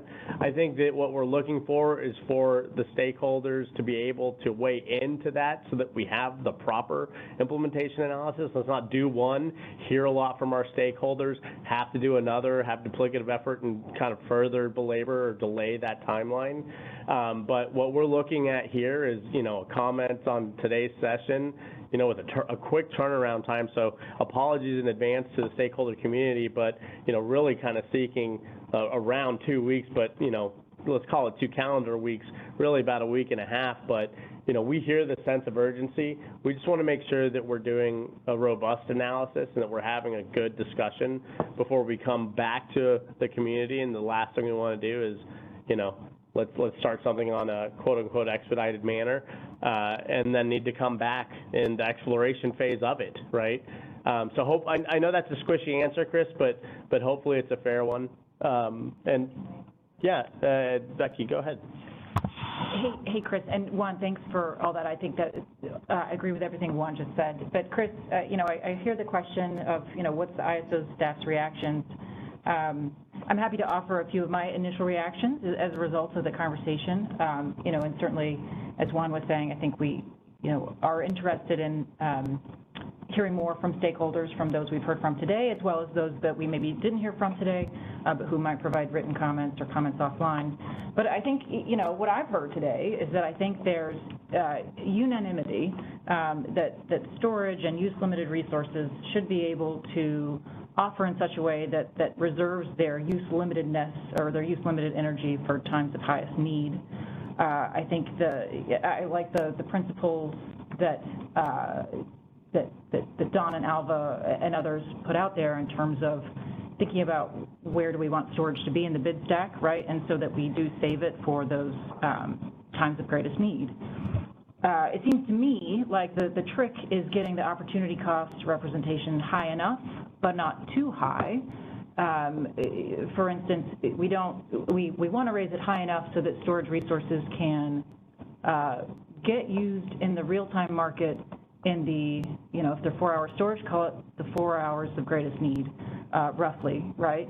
But what we don't necessarily want to raise we don't want to assume an opportunity cost that just means that we all of a sudden see prices printing at that level, sort of almost because we've raised it to that price, right? If we raise it to $1,500 and we see prices at $1,500, maybe that's the right price. I'm not saying it's not, but if you could raise it to a point where you get to a point where if you raise it to $1,200, you set prices at $1,200. If you raise it to $1,800, you set prices at $1,800. If you raise prices to $2,500, you would set prices at $2,500, right?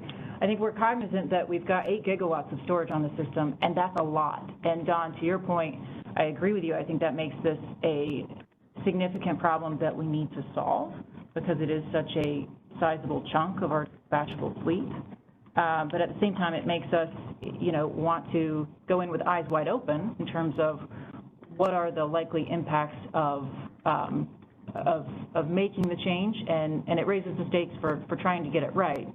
And again, I think the getting it right is making sure that it's high enough to manage how the market dispatches the resources, but not so high that we're sort of, I'll say, arbitrarily inflating prices. So happy to talk more, and I really appreciate all the engagement today. I think there's some good ideas that were put on the table. I appreciate those. And yeah, I appreciate the sense of urgency that we're hearing. We never know what summer is going to bring, and appreciate wanting to be ready for that. From an implementation perspective, I think that is something that we will have to take back to kind of see what is what's the range of the art of the possible there, and happy to keep thinking about that internally, and we'll get back to you on that. Thanks, Becky. That was very helpful, and I appreciate the candid response here.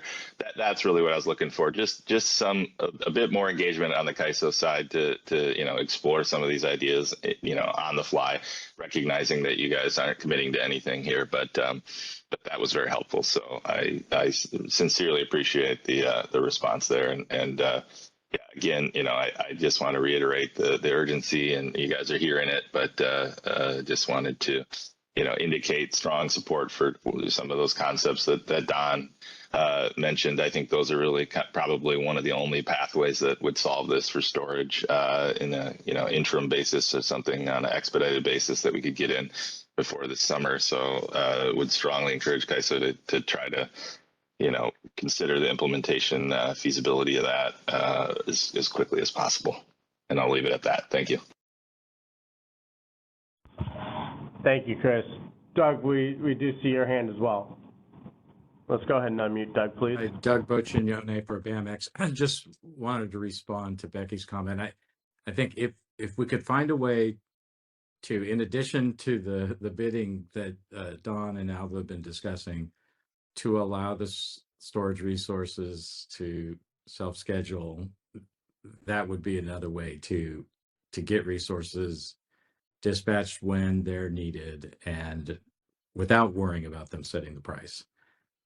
So it might help offset some of the concerns for the resources that might have higher depths.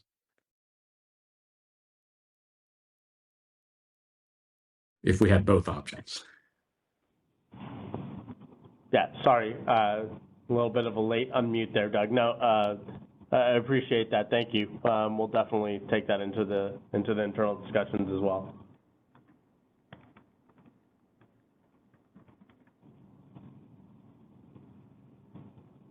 Okay, Nolan, we see your comment in the chat supporting for hydro changes as well. I am not seeing any other hands or comments in the chat. Just really quickly, again, this is more to signal, since this kind of came in through PFE, that the next session is going to be on the 22nd. That is when we will be going through that latest iteration of the fast start pricing analysis, and we're really looking forward to seeing stakeholders' reactions to that. I really appreciate this very engaged conversation. Again, that sense of urgency is heard. We will get this comment template out so that we can address these things, and we will be back to the community timely on the feasibility here. Really appreciate everybody's time. I'm going to hand this back to Brenda to close us out. Thank you, Juan. And if I can go ahead and move to the next slide. We have an upcoming, Ryan, can we move to the next slide, please? No problem. Sorry, I was trying to switch the presenting rights. Oh, okay. There you go. Thanks. Great, thank you. As reference, we do have a lot of information on that Price Formation Enhancements Working Group website. We do have an updated schedule reflecting our sprints and upcoming meetings on March 22nd. That's going to be on a Friday. And then that will be recorded. For any other questions, feel free to send them over to myself or ISO stakeholderaffairs@ISO.com. Next slide, we have the save the date for the upcoming new resource implementation. It'll be an all-day hybrid meeting, so that will be held on Wednesday, May 1st. More information to come, but that's similar to our later meetings that we had in the past with the interconnection fair, so this is replacing that. And then the next slide, we have save the date for the stakeholder symposium. This year, we're having a one-day stakeholder symposium on the 30th. The welcome reception on the 29th will be at 5:30, 7:30. The location will be announced later on. It'll be held at the stakeholder symposium will be held at the State Credit Union. We'll have our registration and sponsorship opportunities later on this next few months, but we look forward to seeing everyone in attendance for this year's stakeholder symposium. And the last slide just is a recap of the stakeholder symposium, just to take a picture. But other than that, thanks so much for everyone for participating. We'll go ahead and close this call. And then with that, have a great lunch, everyone. Take care.